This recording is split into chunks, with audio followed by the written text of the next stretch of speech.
नमस्कार दोस्तों, आप सभी का इस सौरभ फिटनेस में स्वागत है। मैं हूं आपका हेल्थ कोच सौरभ। तो आज हम बात करने वाले हैं कि एक्सरसाइज हमारे लाइफ में कितनी ज़्यादा इम्पोर्टेंट है, किस तरीके से एक्सरसाइज करने के लिए हर वक्त मोटिवेट रहे और एक्सरसाइज के अलग अलग टाइप कौन से हैं, हमें कौन से टाइम पे एक्सरसाइज करनी चाहिए और एक्सरसाइज के कुछ मिथ्स के बारे में आज हम लोग बात करने वाले हैं।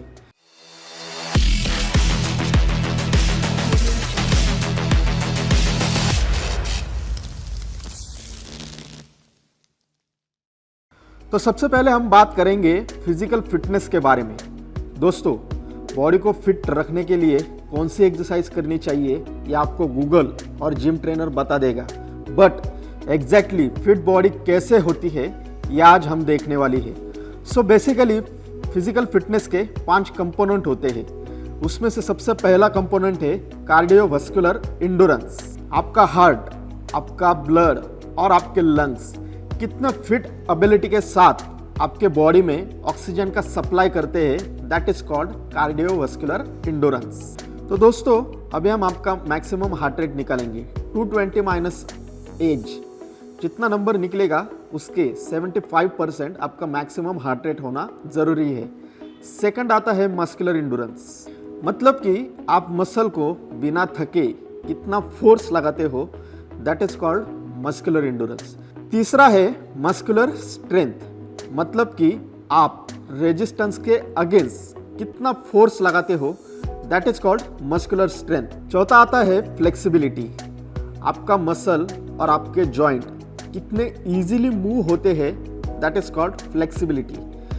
पांचवा आता है बॉडी कंपोजिशन, आपके बॉडी में प्रॉपर अमाउंट ऑफ फैट होना जरूरी है।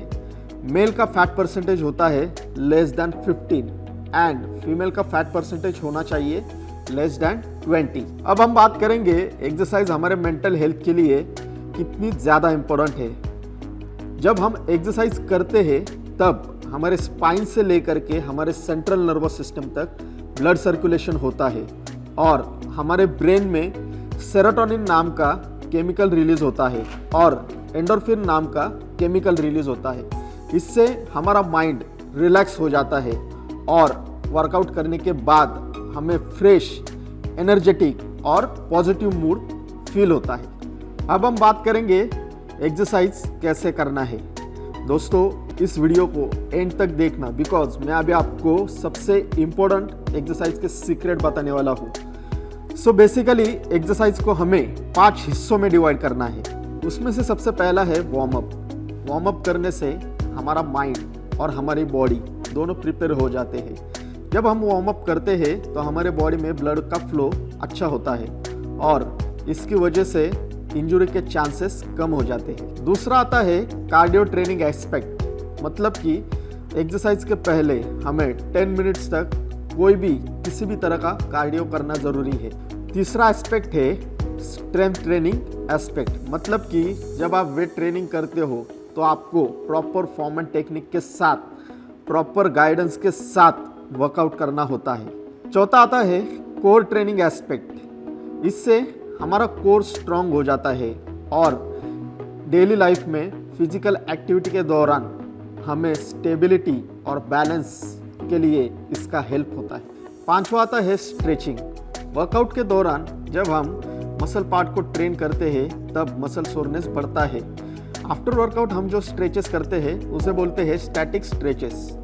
हर एक स्ट्रेच आपको 10 से 15 मिनट तक होल्ड करना है, इससे आपका मसल पूरी तरीके से कूल डाउन हो जाएगा। अब हम बात करेंगे वर्कआउट के दौरान 2 सेट के बीच में कितना ब्रेक लेना चाहिए। सो बेसिकली दोस्तों, ये डिपेंड करती है कि आप किस तरह की एक्सरसाइज कर रहे हो।